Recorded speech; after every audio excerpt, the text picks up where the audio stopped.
Buenas tardes. Entonces vamos a comenzar la sesión plenaria sobre la legalización del aborto en Argentina, que es organizada por la Comisión Científica de Enunciabilidad y Reproducción y por UNFPA Argentina. Bueno, acá el tema convocante lo dice el título. Como ustedes saben, el aborto, la cuestión del aborto es un tema de extensa trayectoria en los estudios demográficos, específicamente sobre fecundidad, y es un tema clave también en el desarrollo de lo que conforman los estudios de salud sexual y reproductiva. La sanción del aborto en Argentina en diciembre del 2020 significó un avance de la ciudadanía en términos de reconocimiento de la autonomía de las mujeres sobre sus cuerpos, de ampliación de derechos y de la equidad en el acceso a la salud.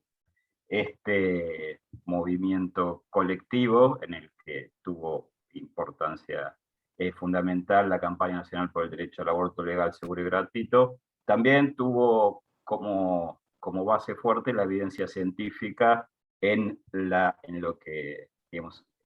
gestión de esta actividad. Y por eso pensamos en convocar a los participantes en esta mesa, porque han sido también protagonistas del proceso que culminó en la sanción de la ley, y además han contribuido en la investigación para esta cuestión.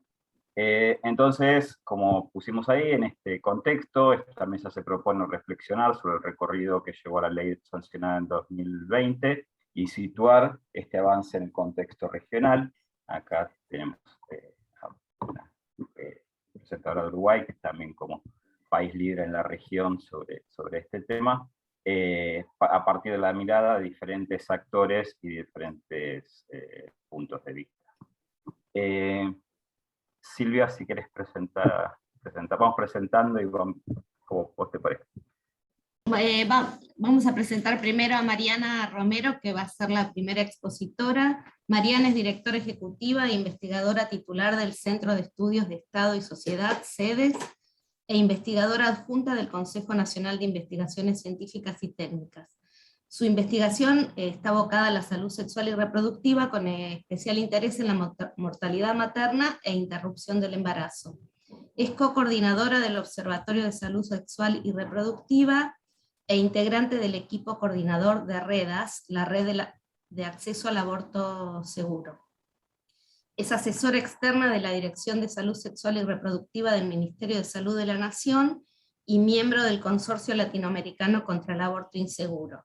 Bueno, Mariana ha escrito numerosos artículos y libros sobre el tema, y recientemente ha escrito De la clandestinidad al Congreso, un análisis del debate legislativo sobre la ley de interrupción voluntaria del embarazo en Argentina, y bueno, le damos inicio a su presentación. Muchas gracias por estar hoy acá con nosotros. Gracias, Hernán, gracias, Silvia, gracias a la Comisión Científica por habernos convocado. Voy a compartir la presentación, la vamos a compartir con Silvina Ramos, sobre la base de una sistematización que realizamos junto con Agustina Ramón Michel, que es integrante también del equipo de investigación que conformamos dentro del área de salud, economía y sociedad del CEDES.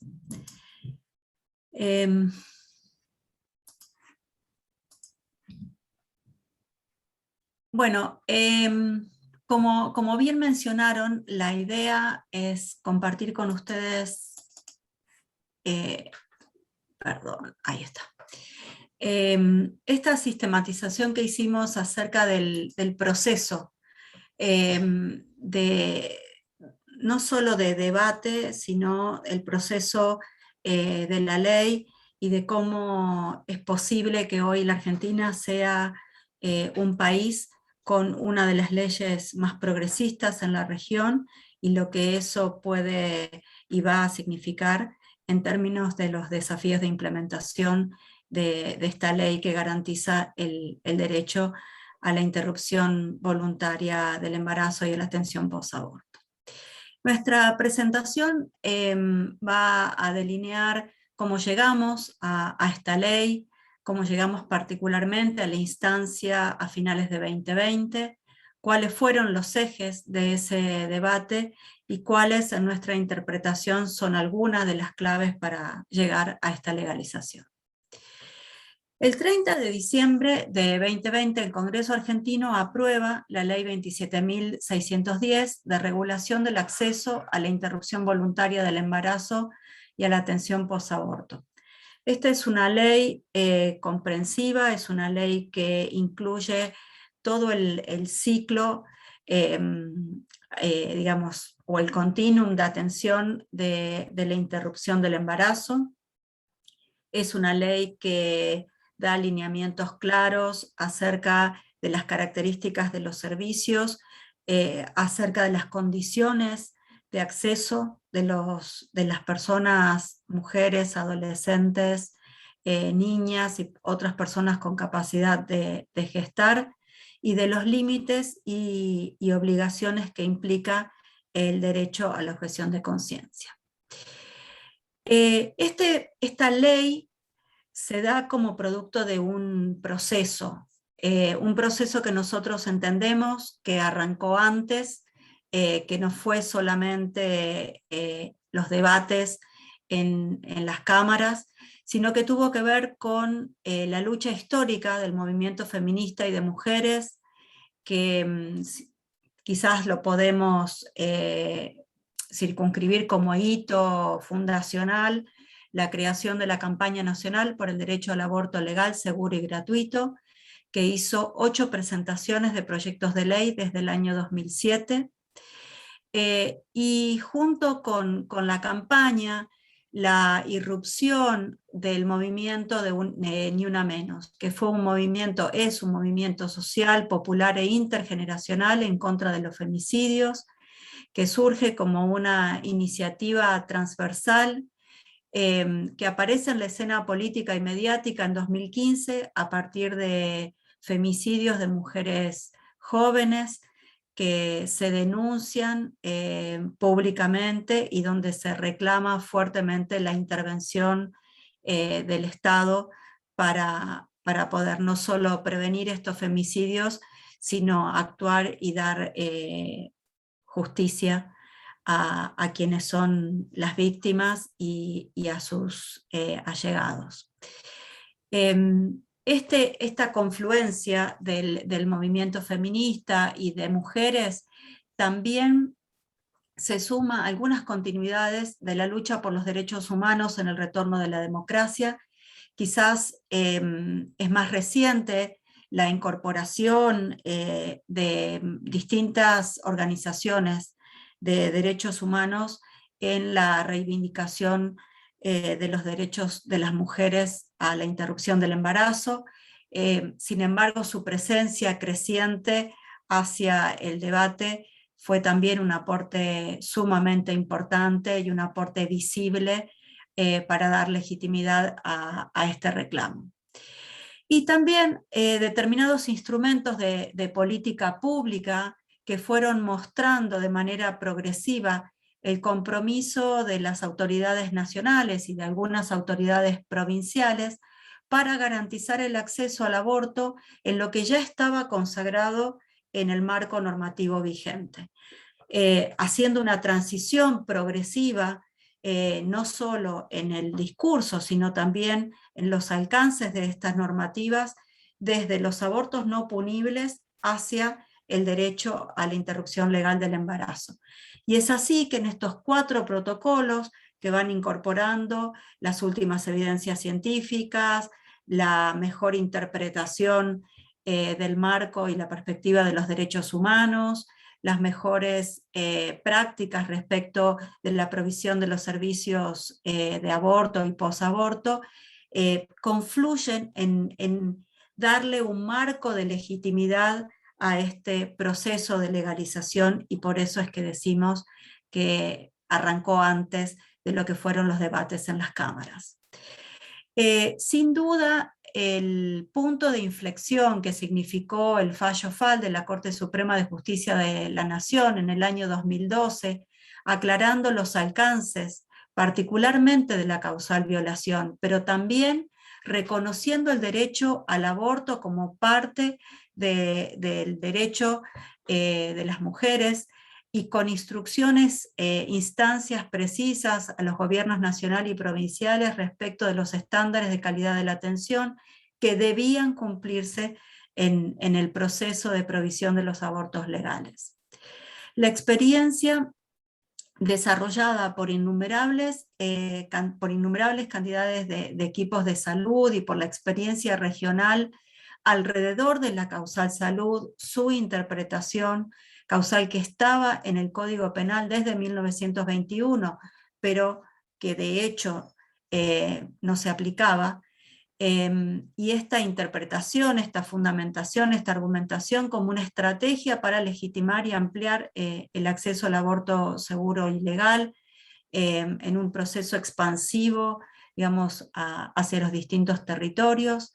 La aparición de líneas de asistencia telefónica, como fueron lesbianas y feministas, proveyendo información sobre el acceso al aborto, e información en particular sobre el aborto con pastillas, y finalmente las redes de mujeres, por nombrar algunas como socorristas, donde no solo se brinda información, sino también se apoya, se asiste y se da oportunidades de acceso al aborto autogestionado con una vasta experiencia y sistematización de las situaciones que han asistido. También la aparición de redes de profesionales que fueron dando legitimidad y proveyendo acceso a los abortos legales, por mencionar dos en particular: REDAS, que es la red de acceso al aborto seguro, y la red de profesionales de la salud por el derecho a decidir, también con una cobertura nacional y con profesionales de casi todas las provincias involucrados. La producción de evidencia desde la academia y desde distintos sectores en cuanto a información, argumentos, conocimientos sobre la situación del aborto en la Argentina. La construcción de una masa crítica de comunicadores y de periodistas con formación de género, con compromiso, con visión acerca de qué transmitir, cómo comunicarlo y cómo hacer que justamente la ciudadanía tome a los medios como un actor clave en la difusión de información adecuada y oportuna. Y también una ampliación de la base de actores involucrados. Esto dejó de ser únicamente una agenda del movimiento de mujeres, del movimiento feminista, para ser también agenda de partidos políticos, de las ONGs de derechos humanos, como mencioné antes, y también de líderes de opinión que acompañaron este proceso. Entonces, el contexto de 2018, de 2020, se da con la confluencia de la militancia y de las agendas del aborto y de la violencia contra las mujeres. Se da también en un escenario muy marcado por marchas, concentraciones masivas en las calles, demostraciones de apoyo público que generaron este sentido de comunidad. La aparición sistemática de los pañuelos verdes, la identificación, las complicidades, las convocatorias, no solo en la capital federal, sino las convocatorias masivas en muchas de las ciudades del país, donde se abrió la discusión, donde se pudo opinar, donde se hizo carne mucha de la presencia y del debate que se estaba jugando en las cámaras.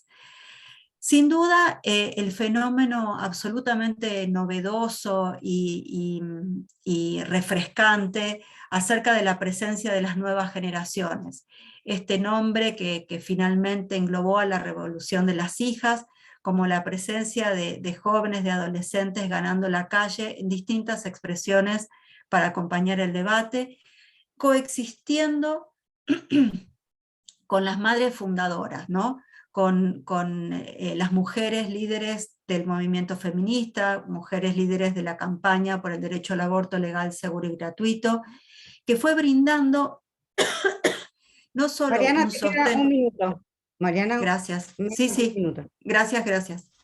que brindó un sostén y que dio distintos sentidos a la demanda de la legalización. También la aparición de distintas expresiones culturales innovadoras que ustedes vieron a lo largo del debate y que también le dieron como un aire fresco y un estímulo a la discusión. El amplio apoyo de aliados internacionales que de distintas maneras se hicieron presentes para apoyar y para promover el debate, y las vigilias nocturnas muy multitudinarias hasta que se conocieron los resultados de la votación. Como ustedes habrán visto y habrán disfrutado las fotos, las imágenes de lo que fueron este proceso. Y en este sentido, antes de pasarle la posta a Silvina, nosotras entendemos que algunos de los elementos claves de este proceso fueron la aparición del aborto como un tema transversal a las identidades político-partidarias. Probablemente las sororas, posteriormente este grupo transversal de mujeres y algunos varones que acompañaron más allá de sus identidades partidarias la discusión, que fueron ganando dentro de sus propios partidos cada vez más votos. Fue un fenómeno inédito y muy bienvenido. Y en ese sentido el aborto terminó convirtiéndose en una causa con rédito político. No hablar del aborto, no expresar su posición, terminó siendo costoso para muchos de los legisladores. Y así llegamos al Congreso en el 2020. Silvina, te paso el micrófono. Perdón, voy a interrumpir porque no la presenté. Entonces voy a presentar a Silvina Ramos, que es socióloga con estudios de posgrado en investigación social e investigadora titular del área Salud, Economía y Sociedad del CEDES desde 1990. Actualmente se desempeña como asesora externa de la Dirección Nacional de Salud Sexual y Reproductiva del Ministerio de Salud. Es directora de la Diplomatura Virtual en Salud y Derechos Sexuales Reproductivos para América Latina de CEDES y la Universidad de Salud, y fundadora e integrante del equipo coordinador de REDAS, co-coordinadora del Observatorio en Salud Sexual y Reproductiva y miembro del Consorcio Latinoamericano contra el Aborto Inseguro. Y bueno, por supuesto, Silvina también investiga temas relacionados con salud y derechos sexuales y reproductivos, salud materna, implementación de políticas y servicios de salud sexual y reproductiva, cáncer e investigación y comunicación social en salud. Gracias, Silvina, y adelante. Bueno, muchas gracias por la invitación. Voy a tratar de sostener el hilo de la presentación de Mariana. Como decía Mariana, llegamos finalmente al 2020, el año que significó un punto de inflexión, como todos y todas sabemos, súper importante, y ahí quizá una de las preguntas que vale la pena formularse es ¿qué cambió, no? ¿Qué se mantuvo y qué cambió? Respecto del 2018, la Argentina tuvo 2 experiencias de debate en el Congreso, y nos parece que como investigadoras vale la pena hacerse esa pregunta, ¿no? ¿Qué hizo la diferencia? Y ahí nosotras identificamos algunos rasgos que se mantuvieron entre el 18 y el 20, y aquí están señalados buena parte de ellos. Bueno, obviamente el sostenimiento del activismo de la Marea Verde, los apoyos de distintos partidos políticos, esto que Mariana nos comentaba respecto de esta transversalidad del tema del aborto atravesando fronteras político-partidarias, que fue un fenómeno novedoso para la Argentina, el amplio apoyo internacional que también se sostuvo, la alianza entre legisladoras de distintos partidos políticos, las queridas, conocidas sororas, también la presencia del periodismo, de los corresponsales y de los líderes de opinión sosteniendo un debate social cada vez con argumentos más sólidos e información más sólida, más robusta. Esa fue también una característica del 2018 que en el 2020 se acentuó con mayor, digamos, con claridad, y también la presencia, nos parece importante señalar, de funcionarios y exfuncionarios en el debate público y en el Congreso. Y en las audiencias del Congreso, el compromiso de autoridades de la política sanitaria del más alto nivel, llevando al Congreso una voz de apoyo a la legalización del aborto, también nos parece que merece estar en esta lista de aspectos clave y de cosas que se mantuvieron entre el 18 y el 20. La próxima, Mariana. ¿Qué cambió? ¿Qué hizo la diferencia? Bueno, claramente una de las diferencias es el hecho de que teníamos una experiencia y un aprendizaje del 2018.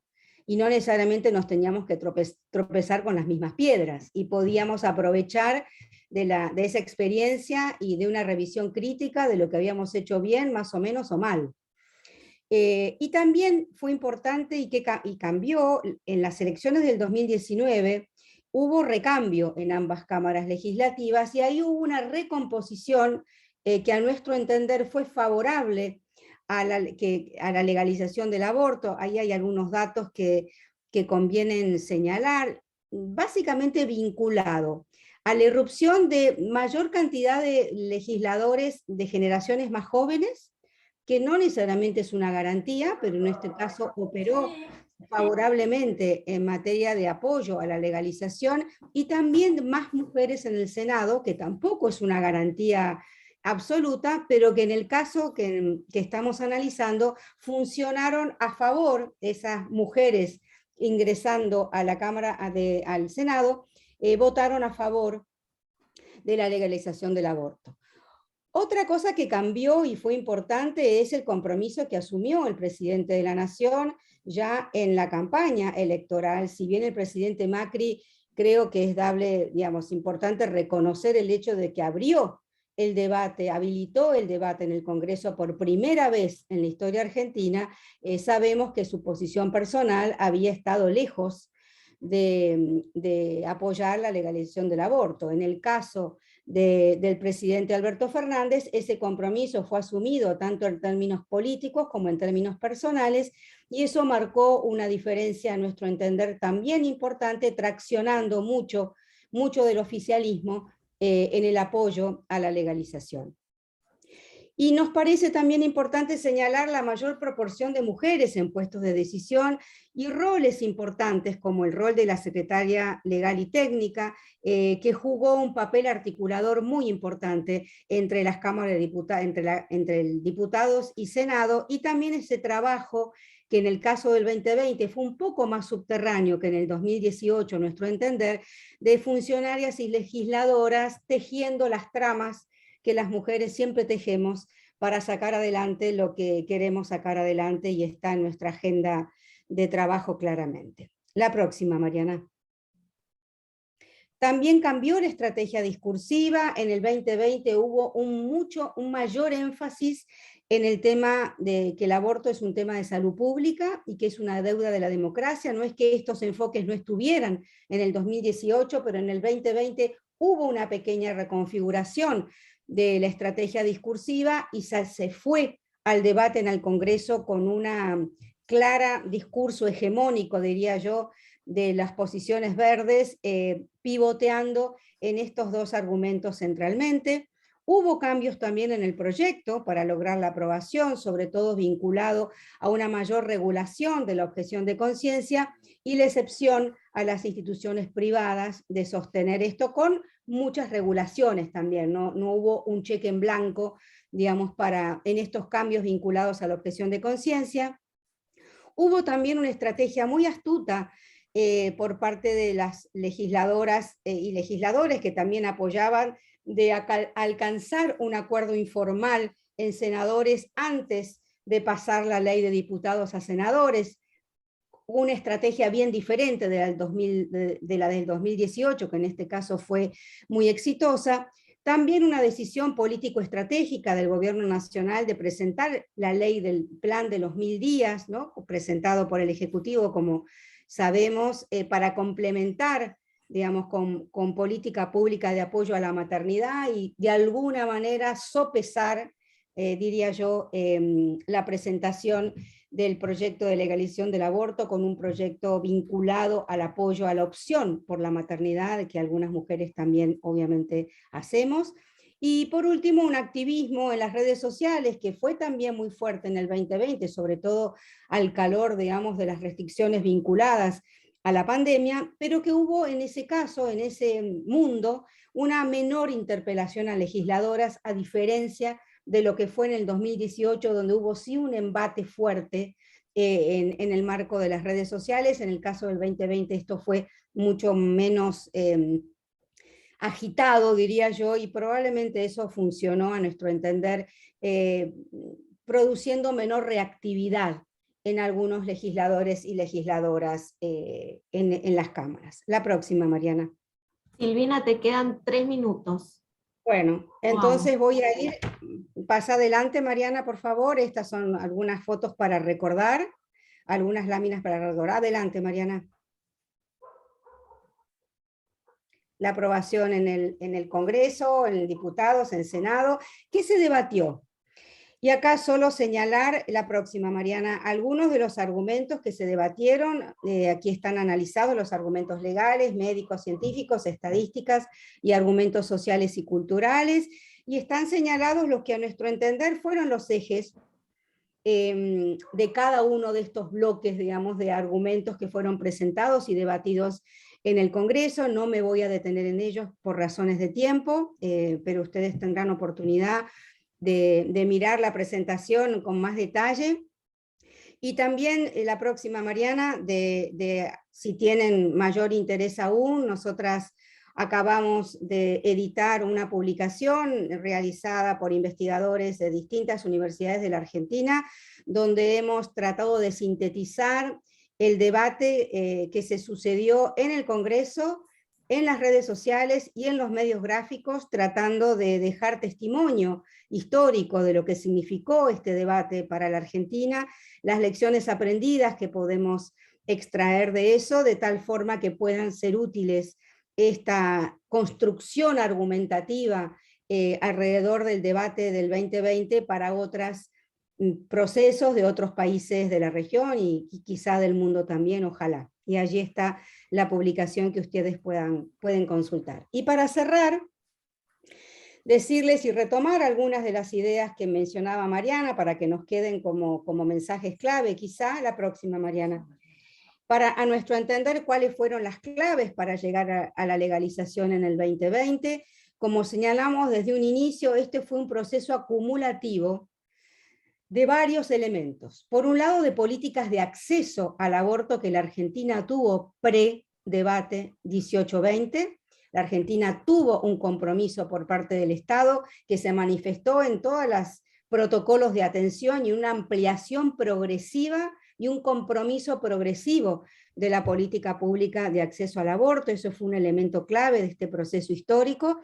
Obviamente las acciones de incidencia, que creo que no hace falta señalar, pedagogía, movilización social y una experiencia muy rica en el 2018 que nos ayudó como ensayo y error a mejorar y a perfeccionar y a reflexionar sobre, insisto, qué cosas era necesario cambiar para tratar de crear mejores condiciones para la aceptación y la aprobación, perdón, de la ley en el 2020.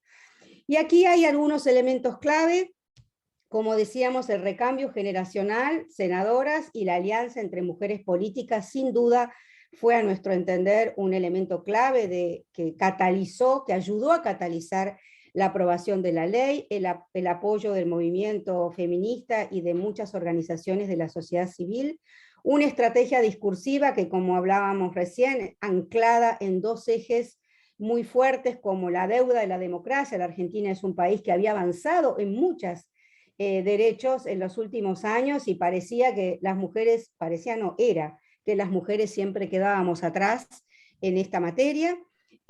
La producción sistemática y la difusión de información, Hernán lo decía al inicio, y creo que la Argentina ha dado sobradas muestras del enorme papel y el importante papel que puede jugar y que debe jugar, a nuestro entender, la academia en su responsabilidad política de generar procesos de cambio social y de informar los procesos de cambio social de la mejor manera posible.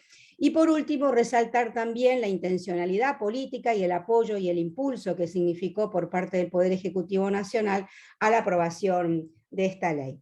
Para cerrar, finalmente, Mariana, la próxima, Como todos sabemos, más allá de todos estos elementos clave y de todos los argumentos que alrededor de los cuales hayan pivoteado el debate en el Parlamento, el debate sustantivo que se dio y que se da en todo proceso de legalización del aborto, y la Argentina no ha sido excepción a ello, es sobre la agencia moral que tenemos las mujeres para tomar decisiones sobre nuestras vidas. Eso es en profundidad lo que se está discutiendo y lo que se discutió en el debate en la Argentina.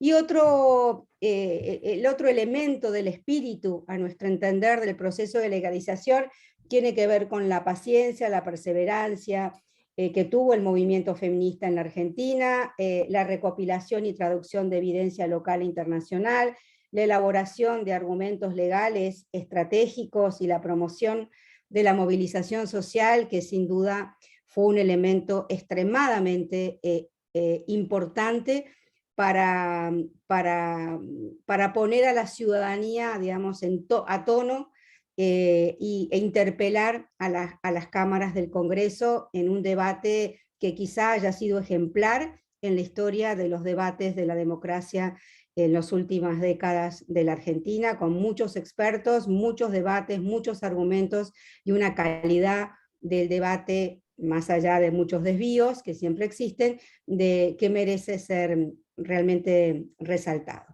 Y acá llegamos al final. Muchísimas gracias por la atención y afortunadamente el aborto legal es ley en la Argentina. Gracias. Gracias Silvina y gracias Mariana por la exposición. Ahora vamos a presentar a la siguiente expositora, que es Liliana Brancinskas, que es fundadora y directora ejecutiva de Mujer y Salud en Uruguay, una organización feminista para la promoción y defensa de la salud y los derechos sexuales reproductivos como derechos humanos. Es coordinadora del Observatorio en Género y Salud Sexual y Reproductiva en Uruguay. Ella es técnica en anatomía patológica de la Facultad de Medicina de la Universidad de la República de Uruguay y egresada de la licenciatura en Ciencias Biológicas de la Facultad de Humanidades y Ciencias de la Universidad de la República. Es experta en género, salud y derechos humanos, con estudios y pasantías realizadas en diversos lugares de América Latina y Europa. Desde 1985 desarrolla acciones de influencia política a nivel nacional, regional e internacional para el avance y reconocimiento de los derechos humanos de las mujeres y en especial de los derechos sexuales y reproductivos. Lilian, agradecemos tu presencia y te cedemos la palabra. Hola, buenas tardes, un enorme gusto, millones de gracias por la invitación. Bueno, no sé si se dan cuenta de la sutileza, pero por las dudas lo aclaro. Esta chalina naranja y verde hace referencia a los estudios que hizo Naila Luz Bacareza, colega de ustedes, por allá, justamente sobre los símbolos que la lucha feminista por el derecho al aborto ha tenido en todos estos años.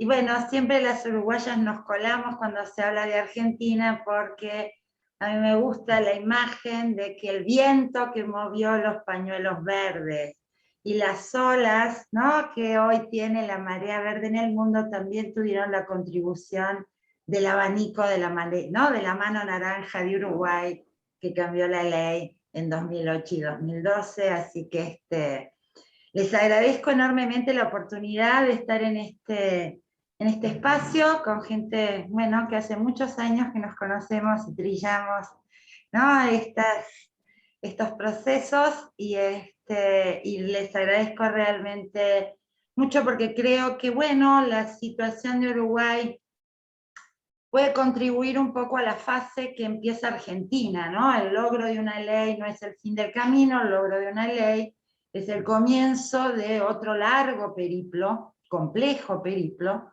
que es su implementación, la voluntad política, ¿no?, de quienes tienen a cargo la gestión de los servicios. Y yo les voy a decir ahora que después de todos estos años también necesitamos la honestidad intelectual de decisores y gobernantes, porque si no el esfuerzo de generar evidencia muchas veces no alcanza si la intencionalidad no es respetar la norma, no es respetar los acuerdos y es hacer cumplir los servicios. Yo espero en estos 15 minutos poderles...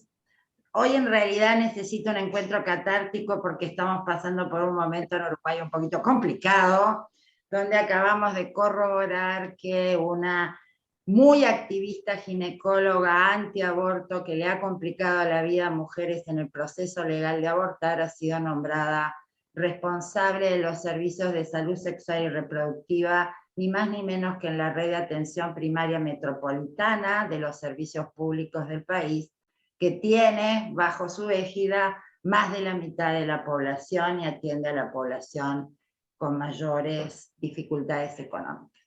Así que hoy anhelo aquellos encuentros presenciales donde después nos podíamos ir a tomar algo para hacer una estancia catártica, pero voy a aprovechar estos 15 minutos solo para, bueno, transferirle algunos aprendidos que hemos tenido en estos 9 años de implementación de servicios legales del Uruguay, de servicios legales de aborto en Uruguay con sus luces y sus sombras. Una de las primeras cosas que siempre quiero alertar, porque nos fue muy útil en el Uruguay, fue justamente el no bajar los brazos. El entender que alcanzar una ley debe sostener, ¿no?, una serie de actores, ¿no?, participando y atentos a todo lo que es el largo periplo de la implementación. Entonces, por lo tanto, una de las cuestiones que aprendimos en Uruguay, yo no sé si ustedes se acuerdan, pero a los meses de tener promulgada una ley muy tutelante y donde quedó claro esto último que decía Silvina, ¿no? Se optó en Uruguay por un texto que pone en cuestión la capacidad moral de las mujeres para tomar decisiones éticas.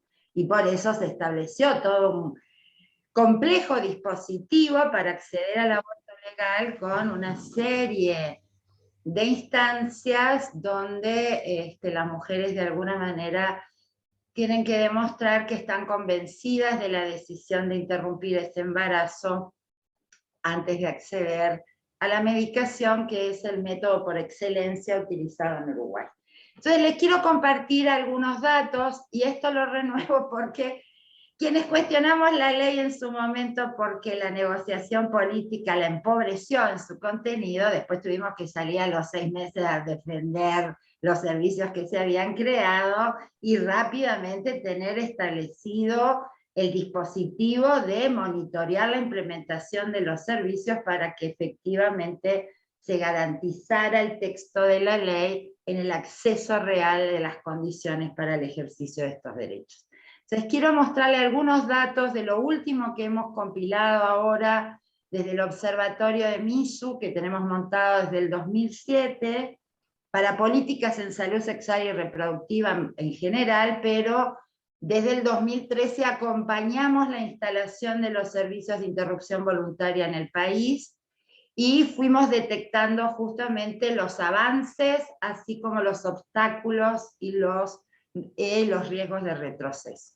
Entonces quiero compartirles ahora los datos que hemos relevado ahora, muy recientemente, los datos abortos en cifra que tenemos recién sacaditos del horno en MISU.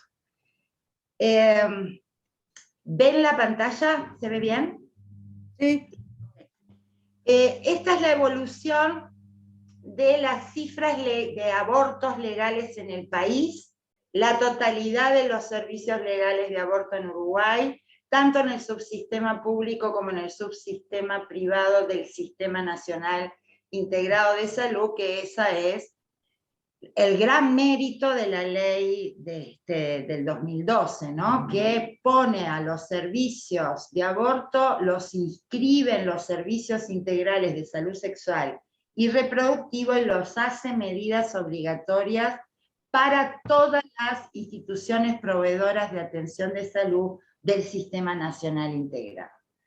Como ustedes verán, aproximadamente en todos estos años hubo, desde que empieza la implementación de los servicios, un incremento de aproximadamente un 10% anual de los registros de aborto legales, hasta 2018, donde empieza a darse un débil descenso, y donde en el año pasado, en el 2020, en plena pandemia, se registra por primera vez el mayor descenso de casi 300 abortos legales menos. Lo cierto es que todos estos años la cantidad de abortos no ha superado nunca la relación de una interrupción por cada 4 nacimientos. Esta ha sido aproximadamente la relación, ¿no? O sea, los abortos han oscilado aproximadamente en el 30% de los nacimientos. Con lo cual, aquella premonición que tenían los antiabortos de que si se legalizaba su práctica, si se hacían servicios, casi que compulsivamente las mujeres saldríamos a embarazarnos para ir a abortar, no se cumplió. O sea, hay algo que se ha demostrado en estos años en Uruguay, que los abortos han sido en función de los requerimientos, o sea, situaciones de embarazo no deseado, no buscado, no planificado, que por voluntad las mujeres se expresan querer interrumpir. Otro de las hipótesis que el legislador tuvo en el 2012, que hemos podido demostrar con la evidencia que era falsa, fue esto de tratar de complicarle la trayectoria por la que tiene que transitar por los servicios para acceder finalmente al aborto legal, incluidos los 5 días de reflexión obligatoria. Entre 95 y 97% de las mujeres que inician el proceso de interrupción voluntaria del embarazo lo terminan. O sea, está demostrado lo que hemos dicho hasta el cansancio. Cuando una mujer decide interrumpir el embarazo, la condición legal no lo promueve ni lo prohíbe, solo pone las condiciones en que debe realizarse. Entonces, por lo tanto, realmente una de las cuestiones que hoy tenemos en el acumulado de la evidencia es que hubo hipótesis del legislador, que hoy tenemos evidencias demostradas que no cumplieron con su cometido, y que eso debería meritar correcciones a la ley, porque esos dispositivos de los servicios los hacen caros, no tenemos recursos humanos suficientes en todo el país para que el aborto por medicación no tenga solo que ser provisto y recetado por ginecólogo obstetra, ¿no? Sino que pueda ser recetado por otros profesionales, y que además, efectivamente, sea una atención del primer nivel de atención. Esto es lo que realmente deberíamos estar fomentando, y sin embargo, esto es lo que no hemos podido suceder. Hay otro dato, esto es lo que quería decir, la hipótesis es, ni las mujeres desisten, aunque le compliques la vida en el procedimiento, y hacer procedimientos caros, complejos, solo le encarece al sistema y en realidad establece obstáculos que son un problema de universalidad de acceso, particularmente para las mujeres que viven lejos de ciudades capitales, en lugares rurales, en entornos conservadores o en entornos muy chicos, donde también la sanción social es parte de los obstáculos que se deben trabajar para la accesibilidad a los servicios, ¿no? Una de las cuestiones que también quedó demostrada en Uruguay, y por suerte ahora Chile también lo está revisando en su legislación, las causales demuestran siempre ser ínfimas cuando uno puede medir las causas por las cuales las mujeres abortan en los servicios legales. Como ustedes pueden ver acá, realmente en todos estos años ha sido ínfima la cantidad de abortos legales realizados por causales. Les recuerdo, en Uruguay es por voluntad de la mujer hasta las 12 semanas y 6 días, hasta las 14 semanas cuando ese embarazo es producto de una violación, y solo puede ser realizado en cualquier otro momento de la gestación cuando hay riesgo de vida para la mujer o malformación fetal incompatible con la vida. Son, como verán, muy menores los registros de abortos legales por esta causa, y llama la atención en el 2020 el incremento de anomalías fetales incompatibles por la vida que se registraron como solicitudes de aborto. Esto me parece que amerita un estudio en sí mismo, pero bueno, estos son datos muy recientes. Esto es otra de las cuestiones que ustedes lo tienen muy claro, pero yo también, a todos estos años de implementación de los servicios del Uruguay, reivindicamos y es la necesidad de sistemas de información robustos, completos, que realmente nos permitan garantizar la calidad de las implementaciones de servicios que se están llevando adelante. De acuerdo a la última solicitud de acceso a la información que pedimos al Ministerio de Salud Pública, en junio de este año,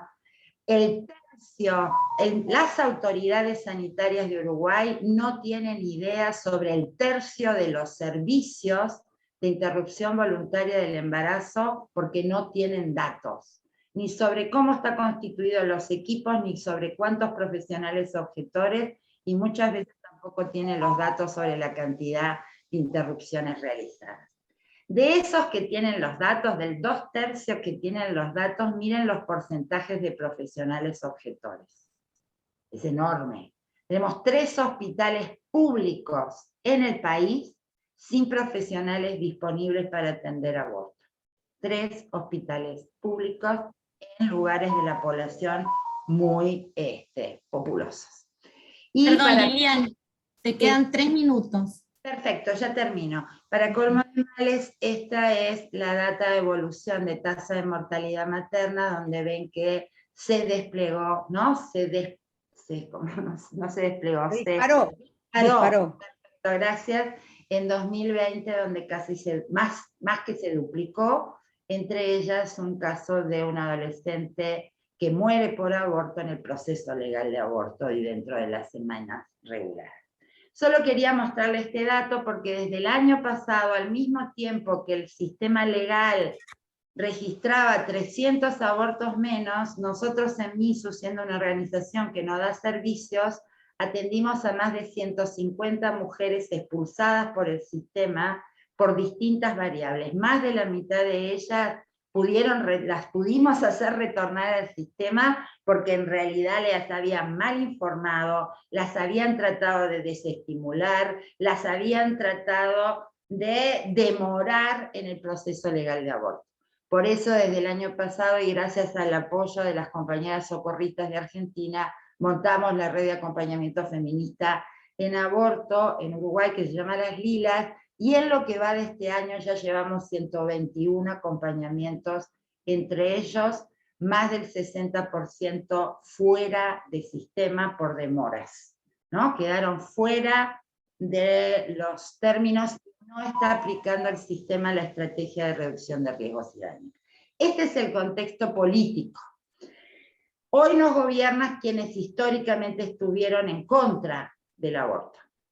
Todas las fuerzas políticas que históricamente votaron en contra hoy gobiernan con la dificultad que además del espectro de coalición de partidos gobernantes hoy, quienes están a cargo del Ministerio de Salud Pública, Desarrollo Social y Vivienda, y a su vez a cargo de la presidencia de los servicios públicos de salud, son representantes de Cabildo Abierto, que es el nuevo partido político integrado por militares de la doctrina de la seguridad nacional, y hoy los que públicamente se plantean como los principales combatidores de la ideología de género.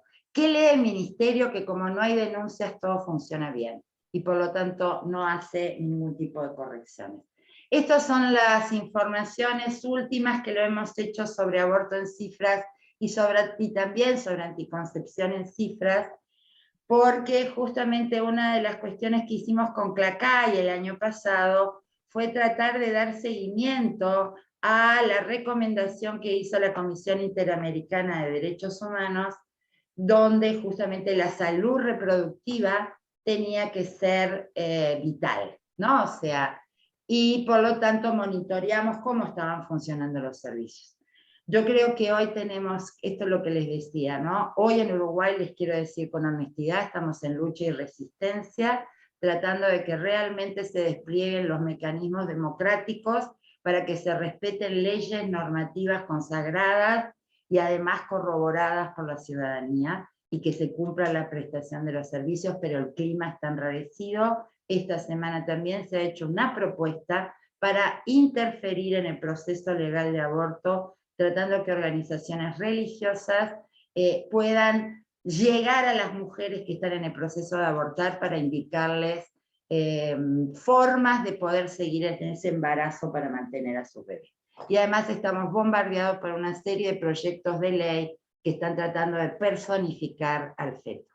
Así que realmente les digo, rápidamente llevamos 1 año y medio de gobierno, ¿no? De cambio de administración, y quiero decirles que el deterioro se puede dar muy rápido si las cosas no están bien amarradas en la institucionalidad de la política pública. Entonces, por lo tanto, la ley es importantísima y sin duda hoy es de lo que nos estamos agarrando en Uruguay para obligar al presidente a que cumpla con las normativas. Pero también si todo el resto del aparato, entre ellos los profesionales de la salud, no están realmente afines a entender el cambio de modelo que significa la atención en salud sexual y reproductiva en los servicios de salud, realmente muchas veces se hace mucho más empinado el camino, aunque siempre se puede. Muchísimas gracias, ha sido un placer y quedamos en contacto. Gracias, Gracias, Lilian, Lilian. por la presentación. Al final, si tenemos preguntas y todo eso, lo dejamos para el final de las presentaciones. Ahora vamos a escuchar la presentación de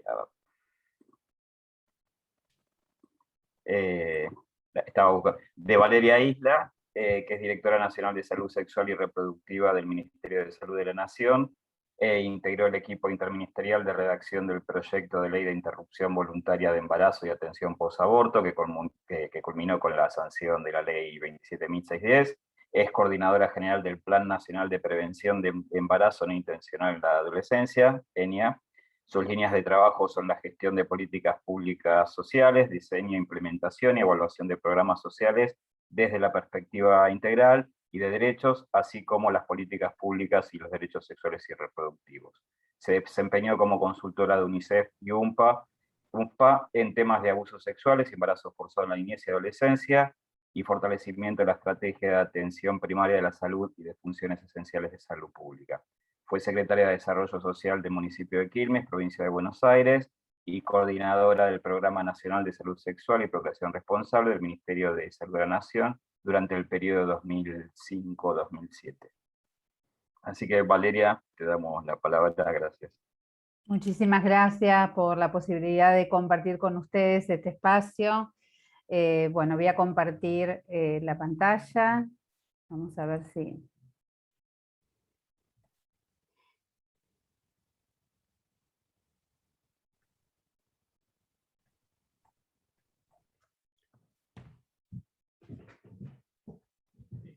¿Se visualiza allí? Sí, sí se ve.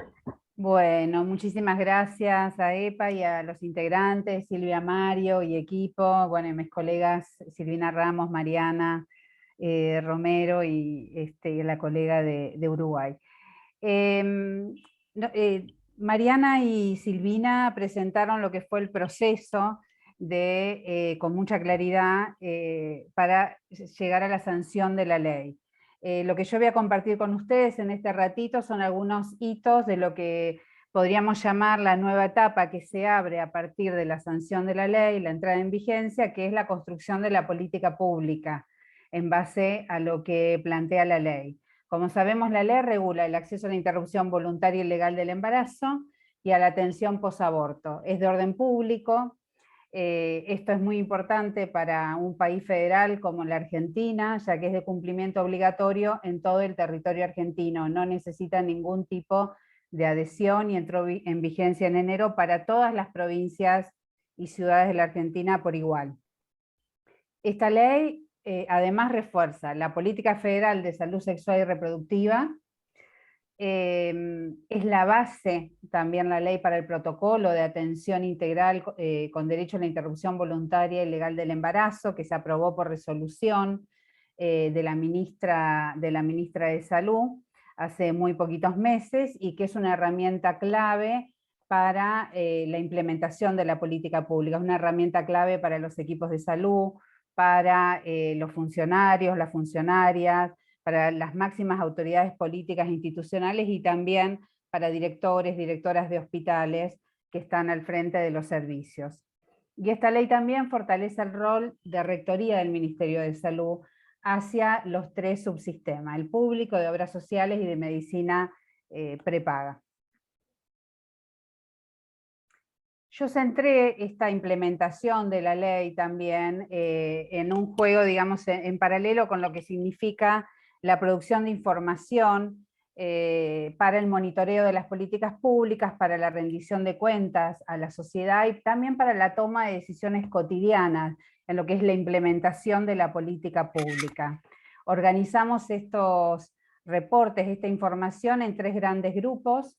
Uno, lo que serían lo que llamamos nosotros desde el Ministerio de Salud, desde la Dirección Nacional, los reportes periódicos, el reporte bimestral del 0800 Salud Sexual, que es una línea gratuita, una herramienta de política pública que tiene más de 10 años, pero que tanto en pandemia como en este año de implementación de la IBE, de la ILE, es una herramienta de contacto directo con la ciudadanía en todo el país, cuyas secuencias, cuyas consultas sobre IBE-ILE abarcan más del 90% de los llamados y de las secuencias y de las gestiones.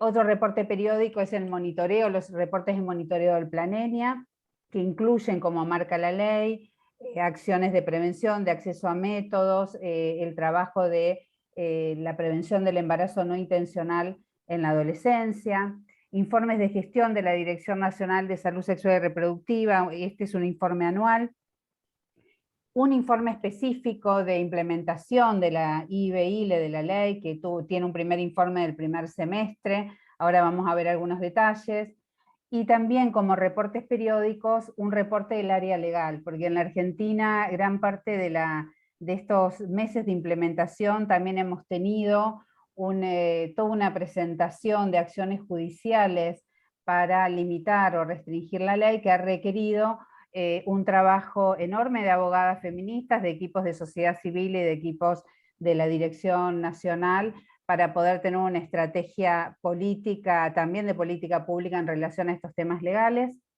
La segunda línea de producción de información tiene que ver con estudios específicos.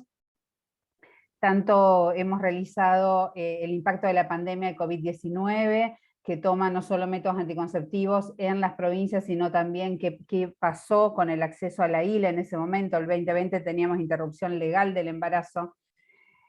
Cuáles fueron las respuestas de los servicios de salud. Recordemos que en ese momento también desde el Ministerio de Salud de Argentina en línea, digamos, con lo que indicó la OMS, se declararon los servicios de salud sexual y reproductiva como servicios esenciales, inclusive la ILE en ese momento. Y otra línea de producción de información que tiene que ver con respuestas a pedidos de informes de sociedad civil, del Poder Legislativo, de otros organismos gubernamentales. Para que se dé una idea, semanalmente tenemos aproximadamente 20 pedidos de informes de distintas características y la mayoría de esos pedidos tienen que ver con información sobre la aplicación o relativa a IBE y a ILE. Para concentrarnos ahora en esta presentación, quiero detenerme un poco en el reporte que hicimos de IBE-ILE, que es el primer, como les decía, el primer reporte semestral. Este reporte tiene una estructura que nos habla también de las líneas o las dimensiones de esta política pública que estamos construyendo también en diálogo y de la mano de la sociedad civil, de todas las redes que intervinieron y que se describieron muy bien en la presentación de Mariana Romero y Silvina Ramos, que son necesarias también para el diseño y para la implementación de la política pública y para sostener todos los desafíos que hay que seguir enfrentando. Entonces, tenemos toda una línea de fortalecimiento institucional y construcción de consensos, que abarca tanto las reuniones federales con directores, directoras, referentes provinciales de salud sexual y reproductiva, que es un trabajo periódico que realizamos y que es fundamental porque son quienes están también batallando y trabajando en forma directa con los servicios, tratando de remover obstáculos en las provincias. y también un seguimiento más directo de la implementación de la ley en las provincias. Esta dimensión tiene que ver con una relación directa también con los servicios, en este juego de referentes provinciales y relación también directa y acompasada de los servicios, en este caso que brindan IBEILE, y de los servicios también que generan algún tipo de obstáculos.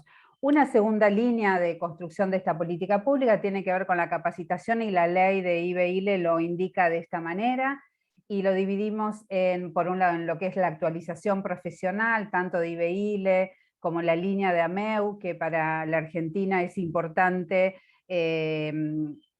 promover su uso, su implementación, junto con la posibilidad de aborto con medicamentos. Dentro de lo que es la actualización profesional, también incorporamos toda la línea de prevención del abuso sexual, de violencia sexual y embarazo forzado, y por lo tanto acceso a la IBE y a la ILE.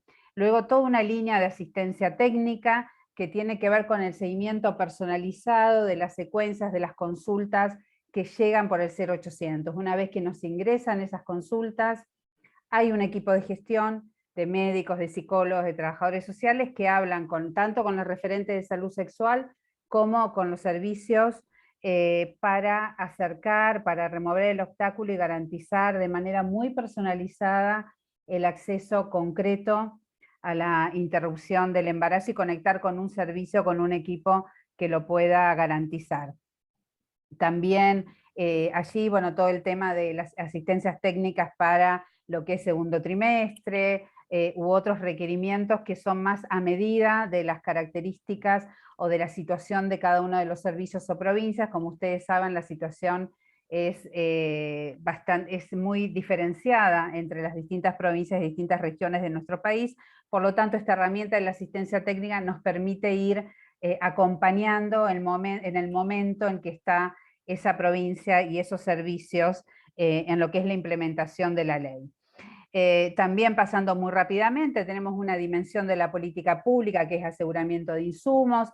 Allí trabajamos con el acceso a la MEU, hemos tenido donaciones de IPAs que fueron directamente a las provincias, a los servicios, también con la compra y distribución de misoprostol. Ahora vamos a ver algunas cantidades a lo largo de los años, y también estamos en un proceso de gestión para recibir una donación de IPPF, Región Oeste, de Convipac, sería mifepristona y misoprostol, con el inicio de todo el proceso de waiver, de permiso especial para distribución en servicios públicos que tiene que realizar la ANMAT una vez que llegue a la Argentina, y estimamos que va a llegar en principios de diciembre.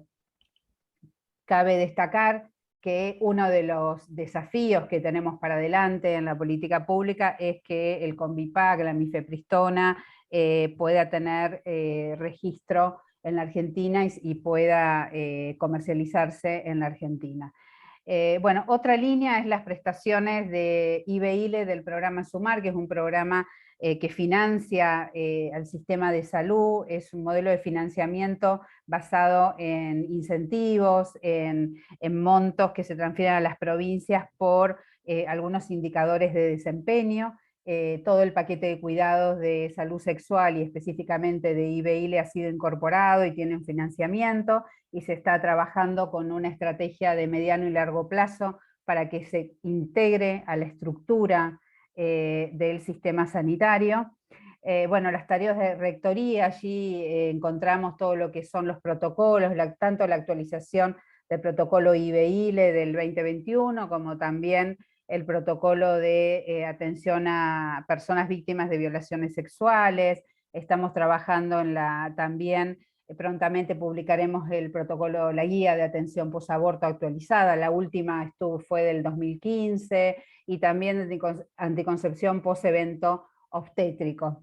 Actividades regulares con el Consejo Asesor. Esta es lo que les comentaba también, el lugar preponderante de la sociedad civil en la política pública, en la implementación, el diseño, las estrategias a desarrollar de la implementación de la ley y de algunos aspectos claves de la agenda de la salud sexual y reproductiva.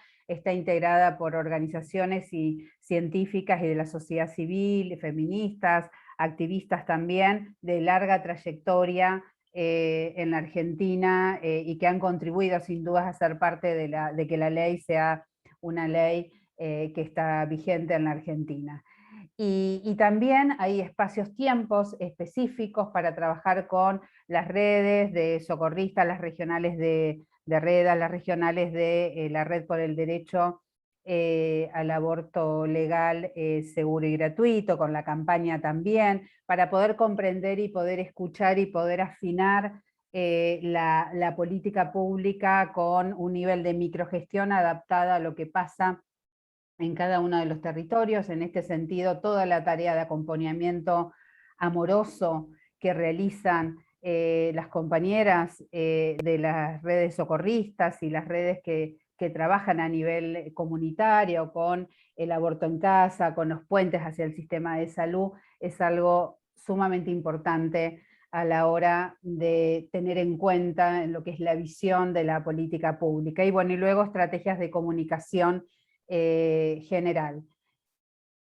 Estos serían como las dimensiones que ahora a fin de año se van a reportar los avances también en cada una de estas, pero de las consideraciones que tenemos, digamos, a la hora de pensar en este momento, en este primer año de la política pública de implementación de la ley.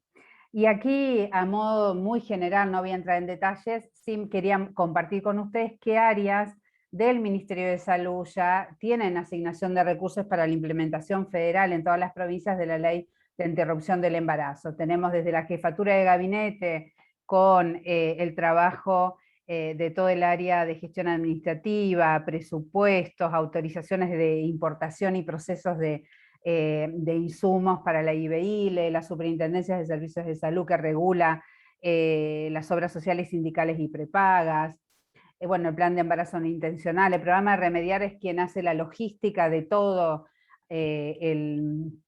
los botiquines de salud sexual y reproductiva que llegan a 5.500 efectores, centros de salud de todo el país, y también el misoprostol se distribuye directamente a las provincias, a los programas provinciales y a algunos efectores que tienen equipos para garantizar la práctica mediante Remediar, sistemas de información. Algo a destacar es la ANLAB, que es la Agencia de Laboratorios Públicos con quien estamos trabajando para la producción pública del misoprostol, que en Santa Fe ya tiene tránsito federal, el LIF de Santa Fe, y también en San Luis y en Río Negro están con iniciativas de producción también del misoprostol.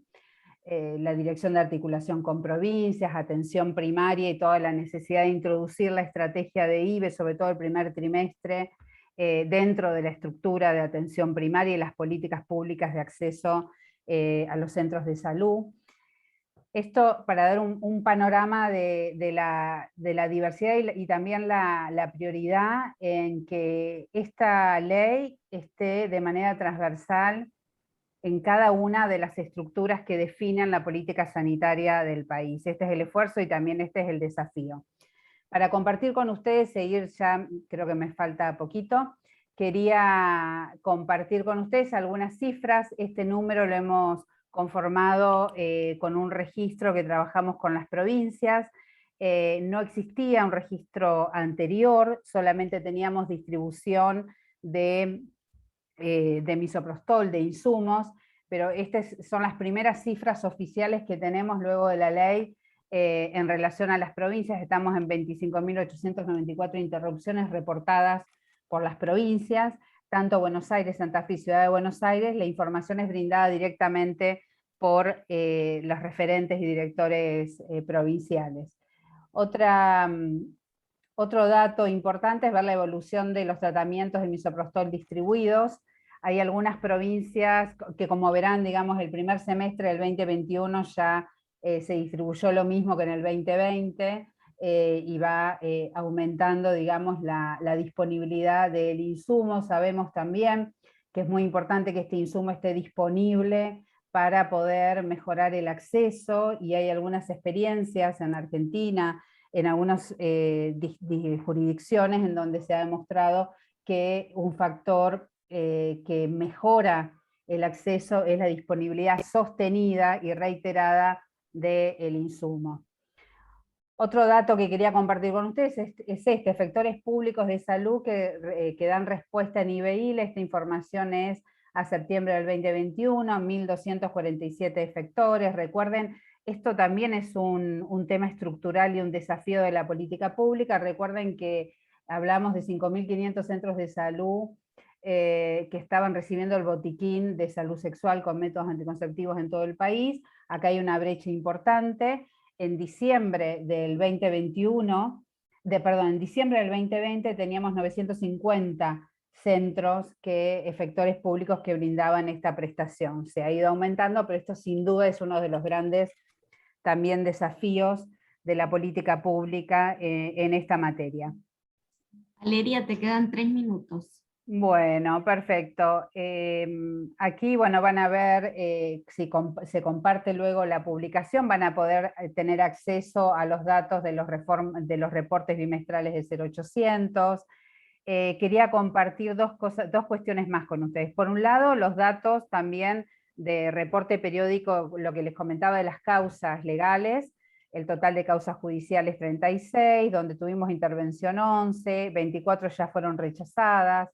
Bueno, las activadas en trámites, las jurisdicciones. Este es un seguimiento que hacemos en conjunto también con sociedad civil y también con el equipo de abogadas del Ministerio de Mujeres, Género y Diversidad y la legal y técnica de presidencia, a los efectos de ir generando una estrategia también política. A lo largo de la presentación van a poder acceder a datos del reporte de monitoreo del plan de embarazo no intencional en la adolescencia.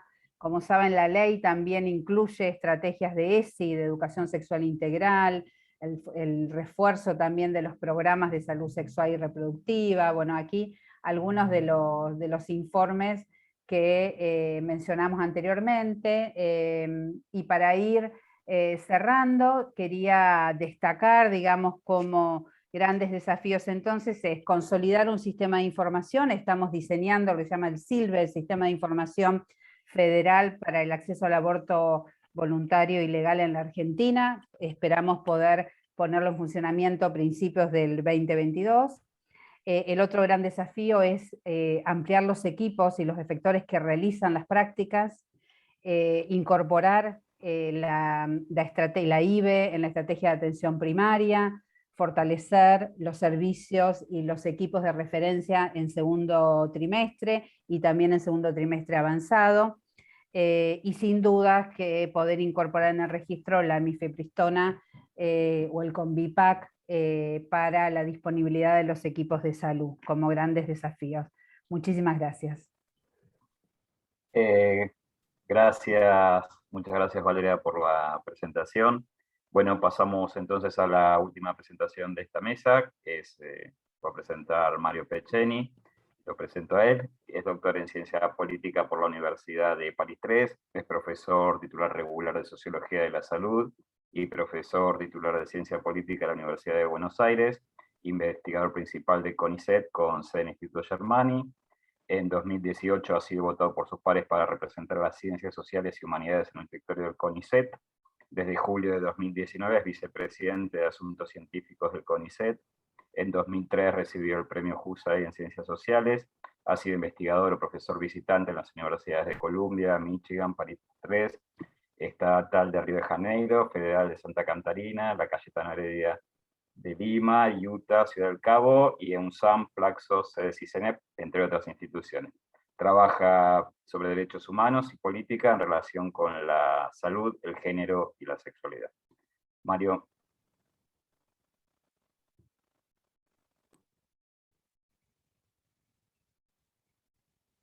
Ahí está. Bueno, mi presentación va a ser más corta que la presentación mía. Bueno, primero quiero agradecer la posibilidad de estar aquí con ustedes y compartir con compañeras de mesa, sabiendo que justamente soy el menos demógrafo y el menos especialista desde esa perspectiva para pensar el tema del aborto. Acentúe mi rasgo más de politólogo o de analista desde el lado desde ese otro lado para compartir con ustedes, van a ser tres puntos a modo de, como dice ahí, de balance y de perspectivas para reflexionar. El primero, el balance del proceso de reforma legal que pusieron muy bien Mariana y Silvina, y que todos en realidad hemos conocido, porque hasta que hemos protagonizado, ¿no?, desde distintos lados ese proceso. Mis compañeras se devinieron en politólogas puras y duras, porque justamente mostraron cómo el proceso que desembocó en la legalización del aborto implicó estrategias, movilización de recursos, aprovechar oportunidades y tomar en cuenta actores que muchas veces no incluimos en la ecuación y que son claramente los centrales, como los partidos políticos, ¿no? Muchas veces se piensa como que de un lado está el feminismo, los movimientos, del otro la iglesia, y en realidad tenemos instituciones, o sea, congresos, poder ejecutivo, poder judicial y partidos políticos. Cuando digo ahí lo del rey está desnudo, eso lo decía desde mi tesis hace... parece 28 años que empecé, y lo del rey está desnudo tenía que ver con el cuento este de Christian Andersen, y que lo suelo repetir, es esta idea de que hay una cuestión que puede ser muy obvia, muy visible, pero que por una cuestión de posibilidad de ver aquello que todos vemos, hasta que no hay una voz lo suficientemente clara para que diga, bueno, el rey está desnudo, esto no puede seguir así, el rey está marchando y no tiene ropa.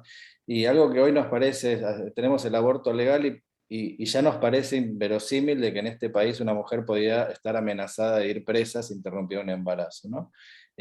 Algo como tan obvio, y sin embargo costó tanto para que eso que era tan obvio se convirtiera en algo que todos y todas vemos.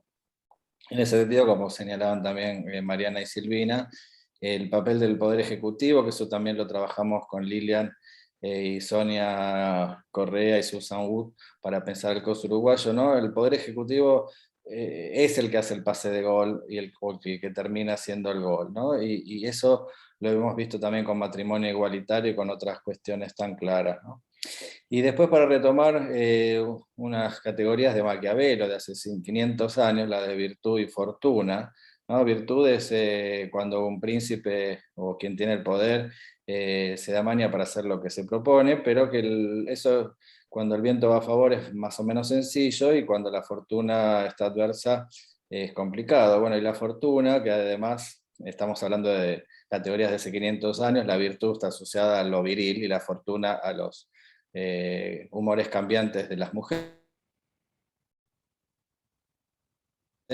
La fortuna, digamos, hizo que nosotros hayamos podido aprovechar esa mini coyuntura en la cual esto fue posible, ¿no? Y porque quizás este año ya no hubiera sido posible, y menos aún quizás con las y los celestes que se vienen después de las elecciones de noviembre. Quiero decir, también en muchos de los países donde se legalizó el aborto hubo una circunstancia afortunada que hizo que los astros se alinearan. Yo soy cero religioso, cero, no sé, astrológico, pero en todo caso hubo alguna confluencia de astros que hicieron posible que esto pasara, y que probablemente no, digamos, no habría pasado o no volvería a pasar si no hubiera pasado, perdón con el juego de palabras. Bueno, la otra cosa que quiero compartir, tengo un lío porque no veo mi propia pantalla, pero bueno, es una primera comentario un poco pesimista.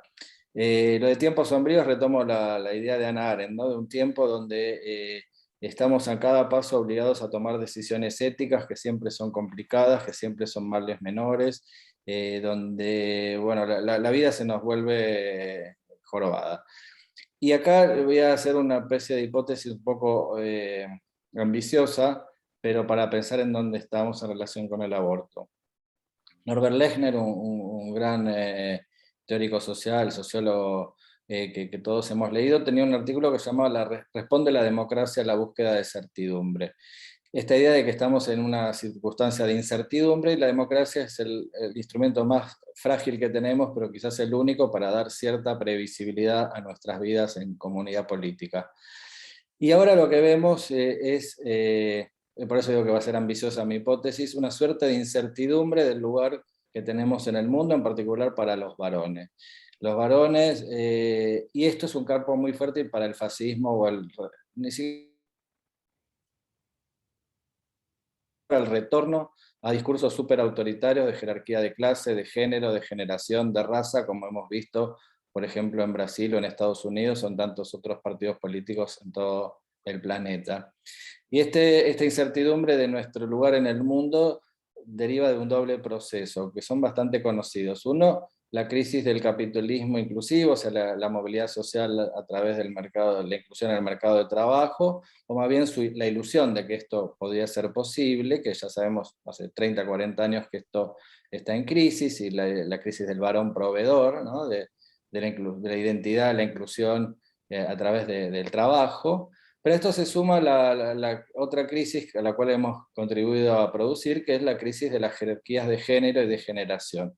Es decir, si el varón ya no le hace, digamos, no puede tener su autoridad a través de proveer el pan para el hogar, y su compañera y sus criaturas tampoco le hacen caso, para decirlo súper rápido, eso produce, digamos, una ilusión también de una nostalgia de un mundo perdido, que puede ser ilusorio, pero en todo caso la nostalgia funciona como tal, y eso hace que el campo para los discursos súper autoritarios, incluso totalitarios, tengan un terreno muy, muy fértil. Y en este sentido, por eso hago toda esta introducción, para decir que tenemos que tener conciencia de lo que significa la legalización del aborto en esta puesta en cuestión de estas jerarquías de género y generación. Lo de género es obvio, ¿no? Por lo del aborto, pero también cómo fue la lucha en la cual todas las jóvenes generaciones y muy jóvenes generaciones se involucraron.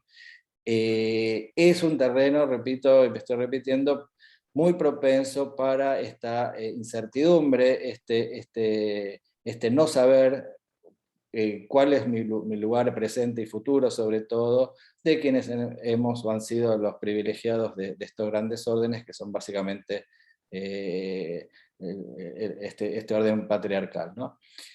Y a esto, como si esto fuera poco, se suma la incertidumbre del COVID-19, donde casi todas las relaciones sociales que hemos conocido se pusieron en cuestión, o se debilitaron, o se destruyeron, o se pusieron en suspenso. De todo para decir que estamos en un momento muy complicado, y como decía Lilian, las conquistas y los equilibrios son muy frágiles. Lo hemos visto cuando hubo ahora la pequeña crisis de gobierno, donde la paridad se fue al cuerno, por decir solo un caso. Es decir, todas las conquistas que hemos tenido, incluyendo el aborto legal, me parece, no estoy haciendo acá de pastor evangélico, valga la paradoja, pero es permanecer alertas y resistir. Es decir, hemos conquistado algo, pero es algo que va a haber que defender con uñas, dientes y todos los elementos que tengamos a mano. Esta es mi primera perspectiva, que es la anteúltima además. Y la segunda es una frase que cuando presentamos un libro en el Congreso, y colegas del CONICET sobre la legalización del aborto, alguien, obviamente opuesto, dice, pero ahora que tienen el aborto, ¿van a venir por la eutanasia? Y yo respondí, sí. Esa fue mi respuesta, y creo que es una de las cuestiones que también, y sé que está en la agenda, por eso lo traigo acá a este evento de AEPA, ¿no? La cuestión del derecho a tener derechos en el final de la vida, traer aborto y eutanasia juntos, que ponen en la agenda temas de autonomía, del cuerpo, de la vida, y de cómo terminar proactivamente con una vida. Lo discutió hace muchos años un montón de gente, como acá en Argentina Farrell o Dworkin en Estados Unidos, digo, por decir dos nomás. Pero quiero decir, y ambos cuestiones, como el aborto, como la identidad de género, como la eutanasia, son cuestiones de derechos que requieren de la intervención del sistema de salud. Y ya que estoy acá en AEPA, la cuestión del final de la vida, claramente es un tema que va a ser cada vez menos posible de hacerse el distraído o la distraída, por las transiciones demográficas epidemiológicas, voy a decirlo medio rápido, ahora que no nos morimos, el tema del final de la vida se vuelve cada vez más acuciante, y por eso yo diría también estamos viviendo quizás transiciones éticas también, ¿no? De pensar y profundizar qué quiere decir una vida digna de ser vivida, la calidad de vida y todas esas cuestiones que hemos discutido en relación con el aborto, y que creo que nos merecemos discutir ya también y con la misma altura en relación con el final de la vida. Y yo insisto que en esta afiliación casi formal, en los argumentos que planteaba Silvina medio rápido en la presentación de los argumentos, algunos se repiten al discutir eutanasia y que remiten a lo del aborto. Por ejemplo, esta idea de, bueno, no, primero avancemos en educación en anticonceptivos y después algún día, cuando podamos, en aborto legal. Y ahora está algo parecido discutiéndose con los cuidados paliativos, que por otra parte tampoco se aprobó la ley, con la idea de que nunca es el momento adecuado. O sea, no tenemos ni ley de cuidados paliativos para que la gente pueda acceder a paliar sus sufrimientos y no quiera, necesite o le venga bien adelantar el final de su vida. Pero así como los anticonceptivos o la educación no es un juego de suma cero con el derecho a interrumpir un embarazo, los cuidados paliativos tampoco son excluyentes, sino al contrario, se integran de una manera mutuamente, me parece a mí, reforzada con las posibilidades de decidir sobre el final de la vida, y que seamos nosotros los que decidimos cada uno sobre nuestras vidas y no otros. Porque siempre es así, si no decide uno, es otro. Y además, como con el aborto, se decide seguir un embarazo. La decisión, como ya sabemos, también es una forma de decisión. Y si no decide uno, decide otro u otra. Y entonces, para terminar, esto que lo estoy diciendo últimamente, a cada lugar que voy es con estos Zoom, que ya estoy odiando, pero sigo frecuentando, que es el privilegio que tenemos de tener este tipo de espacios públicos en momentos de tanto aislamiento, de tanta soledad. Espacios públicos que nos permiten discutir argumentos, presentar evidencias como vimos hoy, también para acumular o conservar nuestras fuerzas materiales y simbólicas para las batallas que damos. Y también creo que es acá un poco voy a retomar un papel que estoy teniendo ahora y en CONICET, un papel, digamos, institucional, que es para cuidarnos, ¿no? Estos espacios de poder compartir permite también poder sostenernos en estos momentos que todavía no hemos terminado de pandemia y de sufrimiento. Y eso me hizo pensar, y ya es la última frase, también cómo pasar, y esto de la agenda feminista lo está haciendo, ¿no? De dos grandes temas como es el aborto o la violencia, a todo el gran tema del cuidado, que es mucho más grande, ¿no? Y más desafiante, o igualmente desafiante, ¿no? Pero decir, ¿qué quiere decir pasar digamos, de issues o cuestiones defensivas, ¿no? A cuestiones mucho más ofensivas, que es como que cambiar relaciones sociales para que todas y todos vivamos mejor, y bueno, ese creo que es uno de los grandes, no sé, desafíos y enseñanzas que nos deja también este proceso de legalización del aborto. Bueno, muchas gracias, Mario, por tu exposición. Y ya sé que estamos sobre la hora de cierre, pero queríamos habilitar el espacio para algunas preguntas. Yo voy a empezar transmitiendo una pregunta que nos dejaron en el canal de YouTube. Es para Mariana, y la persona pregunta si podrías explicar las principales modificaciones del proyecto de ley entre el 18 y el 2020. Ella entendió que las pioneras del proyecto estaban disconformes con las modificaciones. No, lo que se hicieron fueron ajustes alrededor particularmente de dos temas, el tema de consentimiento y el tema de objeción de conciencia. En nuestra opinión, Silvina, obviamente corregime o aportar lo que entiendas que sea necesario, es que el proyecto tuvo un eje diferente.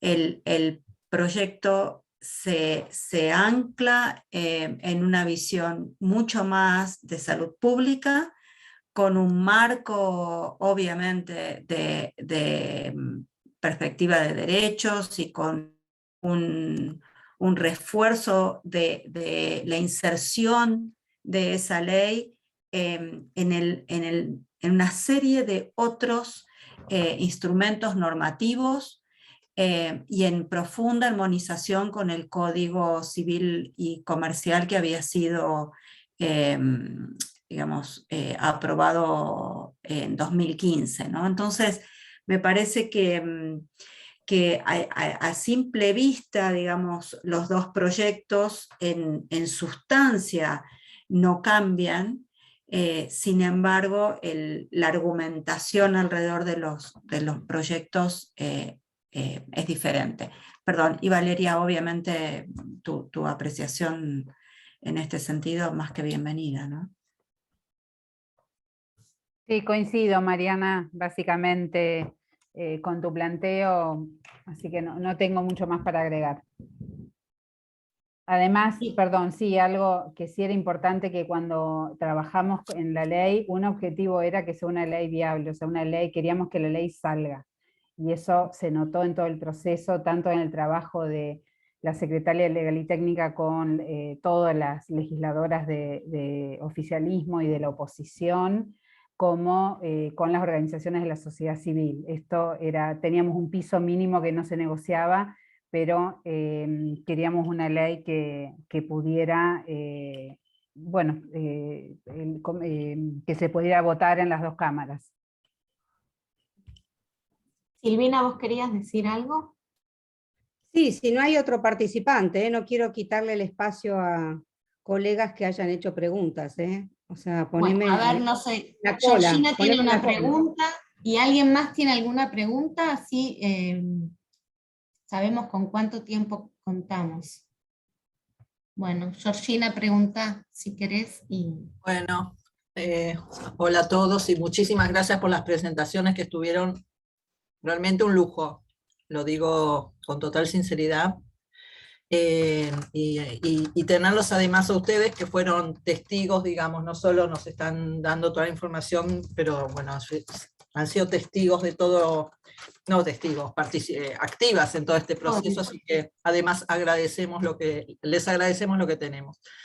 Yo por el lado, como demógrafa, acá me voy a poner, es por primera vez que veo los datos que presenta Valeria, así que choche, imagínate ver esa tabla, y no pude más que rápidamente contrastar con lo que había presentado Lilian sobre Uruguay, en relación a lo que era la razón, y esta razón que se mantuvo medio constante entre abortos y nacimientos, y qué lejos está esa razón si tenemos en cuenta los nacimientos. Entiendo que es el primer año, está, supongo que son preliminares, porque obviamente no terminó, pero si hay alguna reflexión en relación a eso, y sobre todo porque es muy por debajo de lo que siempre, ¿no?, se decía en función de lo que se estimaba, más allá de todas las variaciones que eso puede tener. Así que bueno, y felicitarlas nuevamente. Gracias. Digo algo breve, después si Mariana y Silvina quieren acompañar. Sí, son los primeros datos que estamos presentando. El aborto con medicamentos también nos deja toda una zona que tiene que ver con el aborto autoadministrado, etcétera, que bueno, que por ahora no está registrado. No sé, vamos a ver si se puede registrar de alguna manera o estimar en algún momento, pero bueno, son las primeras estimaciones.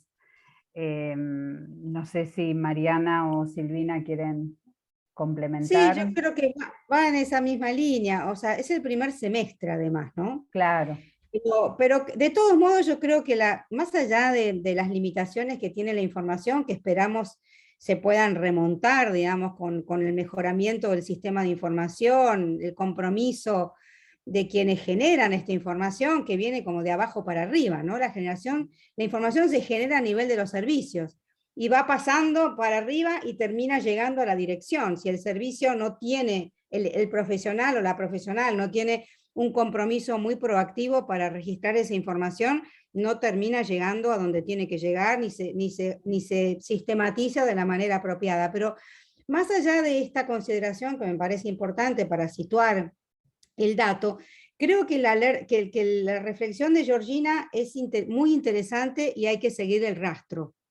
Hay que seguir el rastro, no solo porque siempre dijimos una cosa y ahora quizá no porque necesariamente nos hayamos equivocado, pero todas sabemos que eran estimaciones basadas en otro tipo de metodologías, y ahora tenemos un dato, llamémosle más duro, que es el asiento de un aborto por parte de un profesional que lo realiza, que no es lo mismo que estimarlo de otra manera, y ustedes lo saben mejor que yo.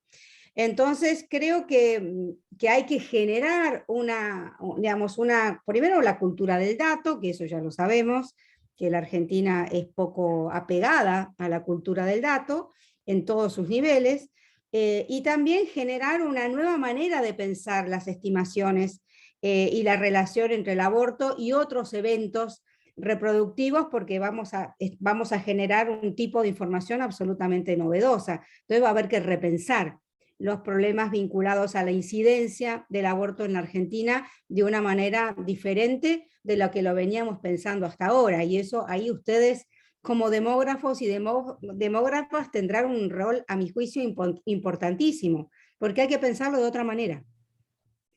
Y esa otra manera está por escribirse, es un texto abierto todavía, ¿no? Estás muteada, María. Sí, perdón, no, yo quería hacer una pregunta que también es una... Perdón, Silvia, quería agregar algo más a esto. Lo que pasa es que tenía puesto el micrófono. Es muy breve. No, creo que además hay dos factores a tener en cuenta en los datos, en el dato duro, que es que nosotros estimamos que en este momento se están haciendo alrededor de 25% del total de abortos en el segundo trimestre. Eso significa que no se están haciendo la atención primaria, sino que se están haciendo en los hospitales. Con lo cual, el registro de esos abortos va por otra vía. Y va a haber que traerlos a la Dirección Nacional de Salud Sexual y Reproductiva para que se compilen, porque habitualmente la vía por la que van es las estadísticas hospitalarias, y no es la ruta habitual de información a la que tiene acceso la referente de salud sexual y reproductiva de cada provincia. Esa es una. Y la segunda, y esos van a ser comparables eventualmente con los O04 que están en las publicaciones de la DEIS, ¿no?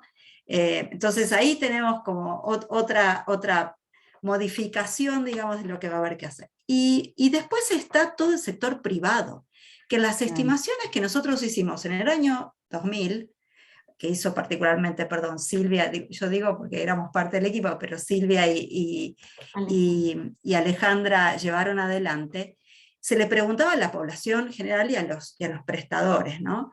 Y el sector privado no reporta habitualmente a las estadísticas oficiales. Entonces ahí tenemos otro grupo de abortos que vamos a tener que hacer un esfuerzo para ver de qué manera viene. El grupo, digamos, el sector privado sin fines de lucro, los servicios de salud comunitaria como las socorristas son un ejemplo de la sistematización de esas situaciones. Los reportan, las hacen públicas, etc. Pero la seguridad social y el sector privado no. Entonces, ahí también el tipo de cómo se hace un aborto, que claro, también cambia mucho. Claro. O sea, sí. No es hospitalizable, no es quirúrgico, entonces cambió. Entonces, también bueno, todo ese rompecabezas todavía no tiene una forma, y todavía tiene piezas, pero vamos a tener que darle una forma para poder tener cifras más precisas, ¿no?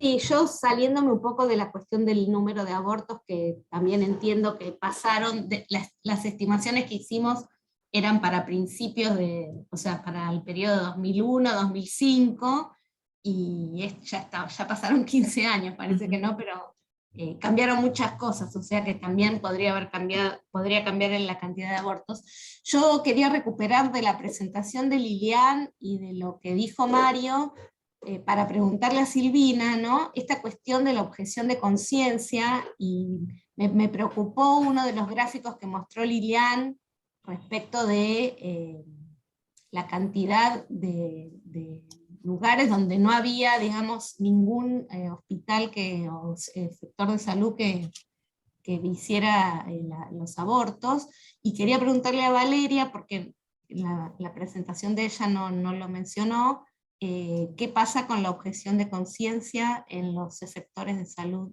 de nuestro país? Bueno, no sé, ¿querés contestar, Silvina, primero? No vaya a avanzar y yo reflexiono algo, porque Dale. Bueno, así, las que quiera contestar.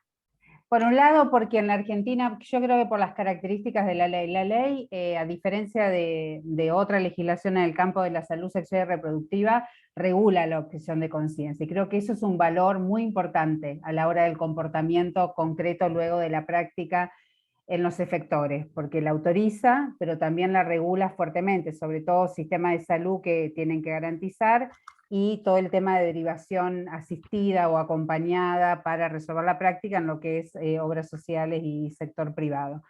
Entonces, eso por un lado, como marco. Por otro lado, la estrategia, diríamos que por lo menos en esta primera etapa, vamos a ver más adelante, en este primer año, lo que observamos que la estrategia conservadora es una estrategia judicial, y veíamos las cifras de las causas dispersas por las distintas provincias, confundiendo los foros, embarrando un poco la cancha en ese sentido, ingresando por varios lugares, intentando generar cierta inestabilidad, porque de hecho muchas de ellas fueron rechazadas. Entonces ahí hay claramente una intencionalidad política y hay una estrategia del sector conservador, por lo menos para este primer año. Y en tercer lugar diría que nosotros hicimos mucho hincapié no tanto en la objeción de conciencia, sino justamente en cuidar los equipos que venían garantizando la ILE, que lo garantizaban además en un escenario absolutamente complejo como lo fue el 2020, pero esos equipos de salud y esas redes que garantizaban las IBE-ILE, nos concentramos en la política pública, en esos equipos y en la estrategia que sí mencioné, que es el desafío de ampliar los equipos, de poder ir formando círculos de sumar gente, sumar profesionales a los equipos. De hecho, estamos con algunos estudios, iniciando algunas consultorías específicas para ver de qué manera, según la región del país, podemos ampliar los servicios. Y también en esta línea, que también para este momento, desestimando cualquier tipo de registro o lista de objetores de conciencia, pues la ley no lo marca, porque Santa Fe y otras provincias tuvieron una experiencia totalmente negativa en este tema, y apostando, al menos en este primer año, iremos evaluando que la mejor estrategia era apoyar a los servicios en paralelo de ir garantizando, ¿no?, con una relación muy directa a nivel de los efectores, y bueno, y en esto el 0800 nos permite también la relación con las provincias y el 0800 con las usuarias, para hacer derivaciones, para conectar servicios. Está ahí puesta la energía y la estrategia de acceso, en un contexto también de pandemia. Y hemos tratado de desarticular cualquier tipo de aglutinamiento por esto, que al principio se manifestó un poco por los registros y listados, que los desestimamos y por ahora se manifiesta quizás en núcleos duros de áreas o sectores o zonas geográficas donde tenemos determinados servicios y no logramos ampliar la cantidad. Quizás esas son las manifestaciones. Como digo, por ahora, porque creo que hay que ir mirando el proceso de implementación por periodos, ¿no? Sí, y solo para aportar a lo que Valeria mencionaba, me parece que en el trabajo con los equipos de salud lo que vamos viendo es en realidad lo que llamamos malos usos o usos desviados de la objeción de conciencia, donde en realidad se asume la objeción de conciencia como una especie de salida rápida para enfrentar el estigma, para no sobrecargarme con el trabajo, para no sufrir, digamos, el señalamiento de colegas, ¿no?, o del entorno institucional.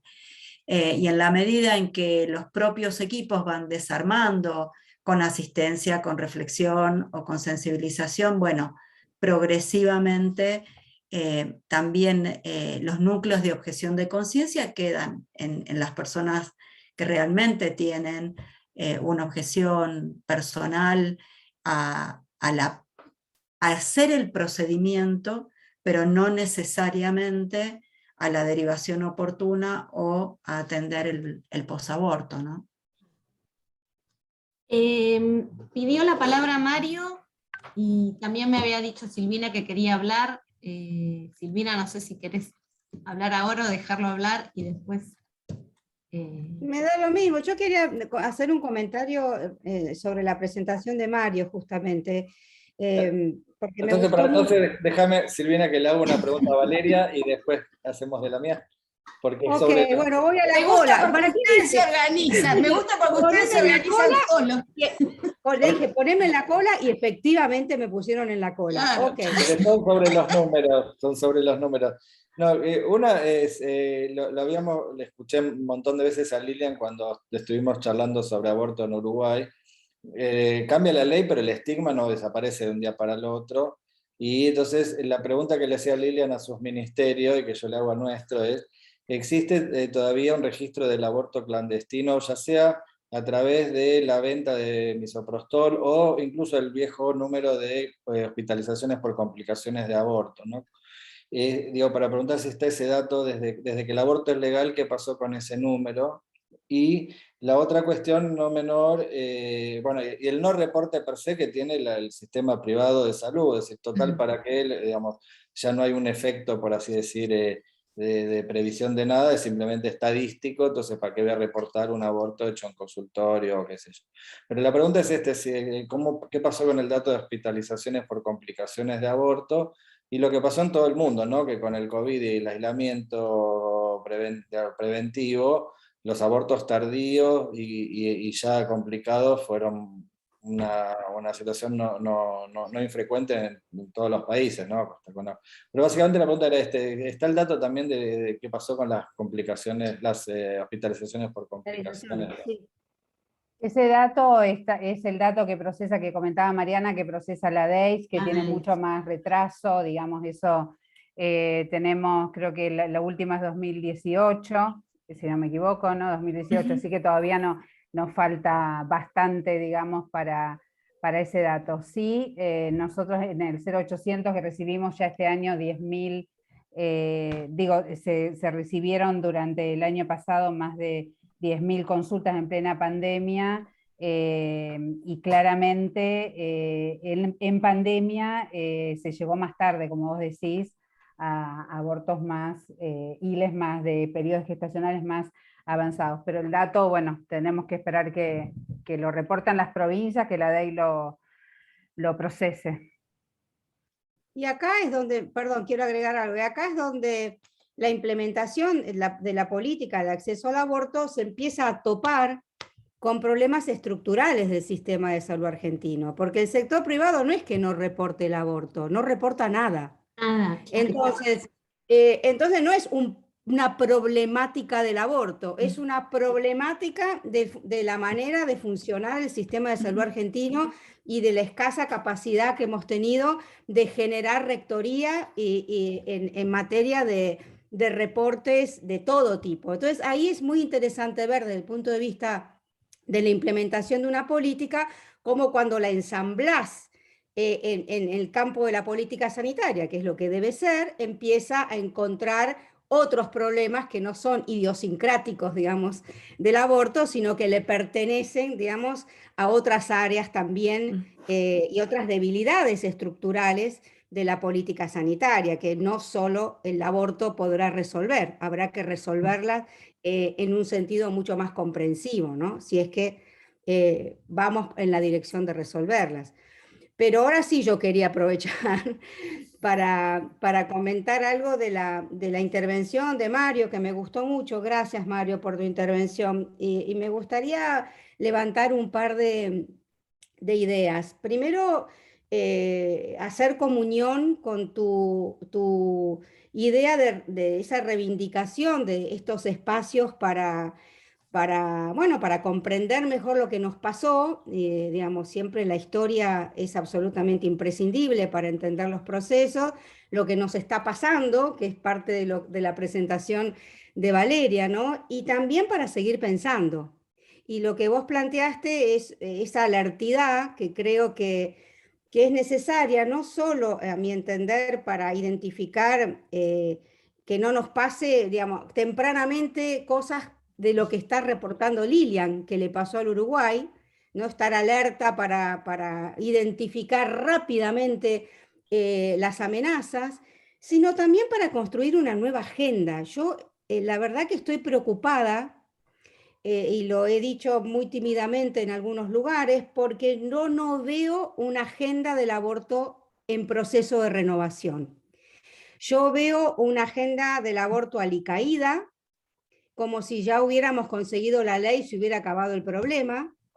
En todo caso, una agenda del aborto muy innecesariamente vinculada a observar la implementación, porque obviamente si nos costó tanto conseguir la ley, ahora tenemos que ponerle pila a la implementación. Pero lo que no veo y echo de menos, y creo que es parte del desafío, me parece que vos también estás planteando, es cómo construimos una nueva agenda del aborto. ¿Por qué lo digo? Porque eso nos va a hacer falta para renovarlo como tema, y con todo lo que eso significa, y porque yo creo profundamente que el aborto y todo el proceso nos ha dejado tantos elementos, argumentos, buenas prácticas, que eso necesitamos que trasvase a otros temas del campo de la salud, y vos trajiste el tema de la eutanasia como uno de los temas.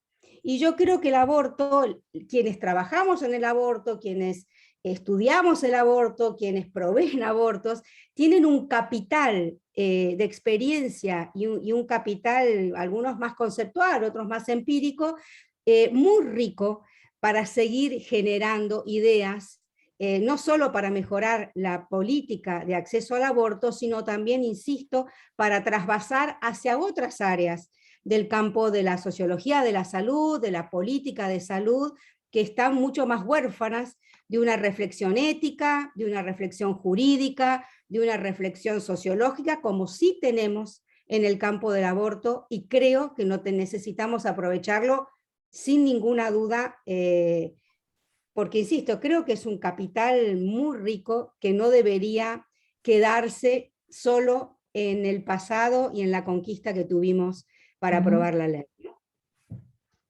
Sí, le voy a ceder la palabra a Lilian, y bueno, ya casi van a ser las 7, así que va a ser una de las últimas intervenciones. Hora del happy hour ya, hora de happy sí, hour. está ahora a brindar.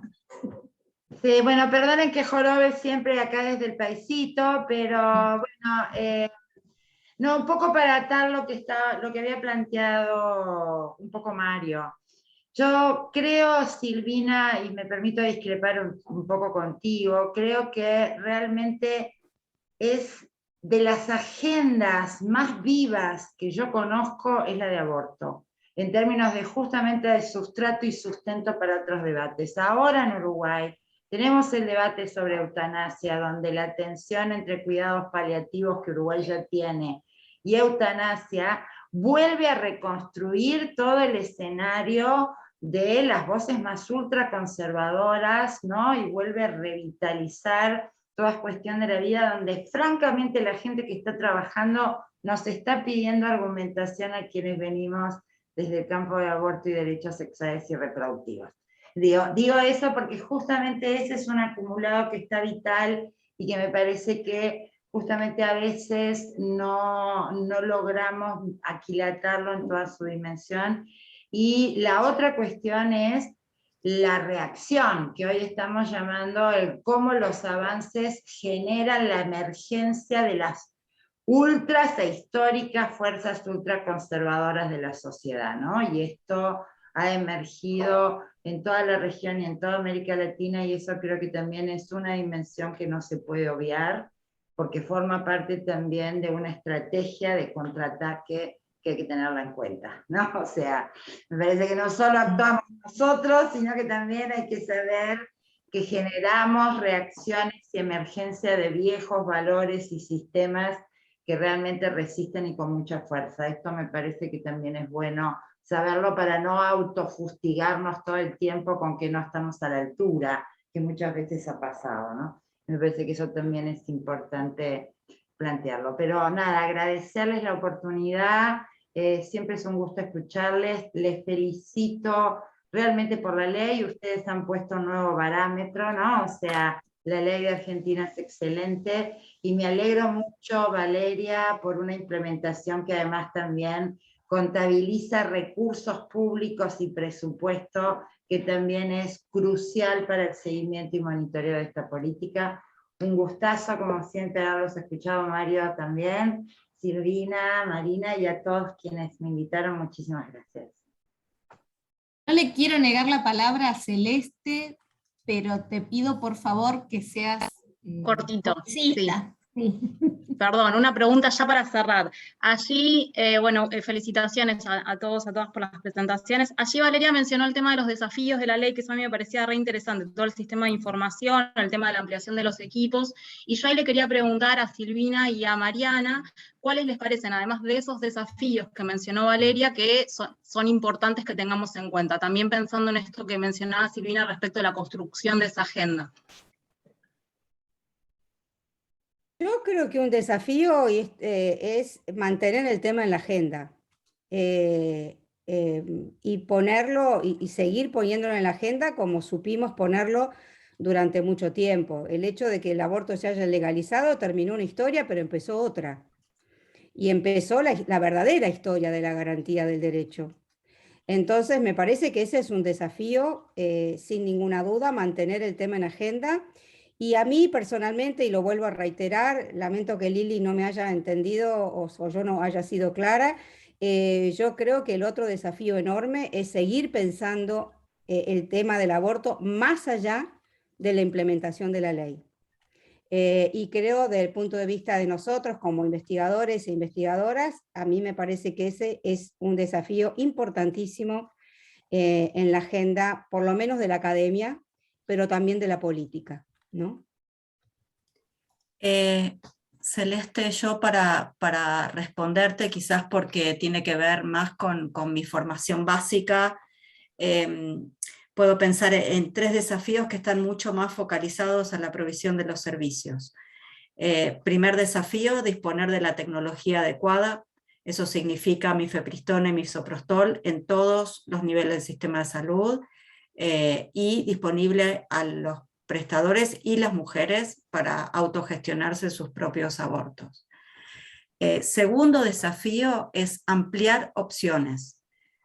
Opciones de servicio, de condiciones, de situaciones. O sea, nosotros terminamos reduciendo a el aborto en el sistema público y el aborto autogestionado o asistido por otras mujeres. Pero hay multiplicidad de otros modelos. Está esta articulación necesaria entre justamente el sistema de salud comunitaria y el sistema público, la posibilidad de ir y venir, todas esas conformaciones que finalmente hacen a la autonomía y a las opciones de las mujeres, para mí son clave, y ahí hay un terreno para seguir trabajando. Y otro tercer desafío, ya que estamos levantando la apuesta, es la participación de las otras profesiones en la provisión de los abortos. Esta es una ley de avanzada, sin duda, pero sigue estando la provisión concreta, digamos, del aborto en manos de médicos. No con una disciplina, digamos, una especialidad determinada, como suelen ser en algunos otros países, pero el rol que tienen las obstétricas, las enfermeras, en la provisión de los abortos, más allá de lo que marcan las incumbencias profesionales de las leyes hoy, es importantísimo. Y de nuevo eso redunda en ampliar acceso y redunda en mejorar las opciones para las mujeres. Entonces creo que tenemos agenda para rato. Bueno, nosotros con Hernán le queríamos agradecer a las y el expositor por la generosidad con que se prestaron a participar de esta plenaria, porque nos convocaron y nos hacen pensar y nos dan ideas sobre cómo podemos proseguir nosotros como demógrafos investigando estas cuestiones. Y bueno, esperamos tener datos para poder seguir aportando y contribuyendo a que esta agenda, como decía Silvina, no se caiga, no se duerma. Así que bueno, les agradecemos también a los que han estado acá con nosotros durante estas 2 horas y los esperamos en las otras actividades de las jornadas. Bueno, Hernán, gracias a todos. Gracias a todos. Gracias, chau, chau. Muchas gracias. Muchas gracias. Chao. Nos vemos. Felicitaciones. Gracias. Chao. Gracias. Hasta luego, gracias. Chao.